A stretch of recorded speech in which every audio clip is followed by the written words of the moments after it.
இனத்தாரையும் சீடராக்குங்கள். இதோ உலக முடிவு வரை எந்நாளும் நான் உங்களுடன் இருக்கிறேன் என்கிறார் ஆண்டவர். அல்லேலூயா, அல்லேலூயா, அல்லேலூயா, அல்லேலூயா, அல்லேலூயா, அல்லேலூயா, அல்லேலூயா, அல்லேலூயா, அல்லேலூயா. ஆண்டவர் உங்களோடு இருப்பாராக. உம் ஆன்மாவோடும் இருப்பாராக.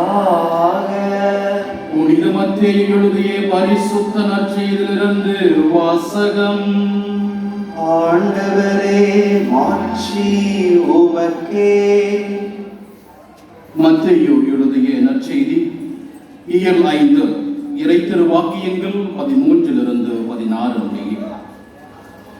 அக்காலத்தில் இயேசு தம் சீடரை நோக்கி கூறியது: நீங்கள் மண்ணுலகிற்கு உப்பாய் இருக்கிறீர்கள். உப்பு ஓப்பற்று போனால் எதை கொண்டு ஊருக்குள்ளதாக்க முடியும்?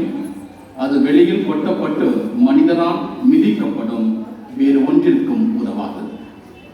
நீங்கள் உலகிற்கு ஒளியாய் இருக்கிறீர்கள். மலைமேல் இருக்கும் நகர் மறைவாய் இருக்க முடியாது. எவரும் விளக்கை ஏற்றி மரக்காலுக்குள் வைப்பதில்லை, மாறாக விளக்கு தண்டின் மீதே வைப்பர். அப்பொழுதுதான் அது வீட்டில் உள்ள அனைவருக்கும் ஒளி தரும். அவ்வாறே உங்கள் ஒளி மனிதர் முன் ஒளிக்க. அப்பொழுது அவர்கள் உங்கள் நற்செயல்களை கண்டு உங்கள் விண்ணக தந்தையை போற்றி புகழ்வார்கள்.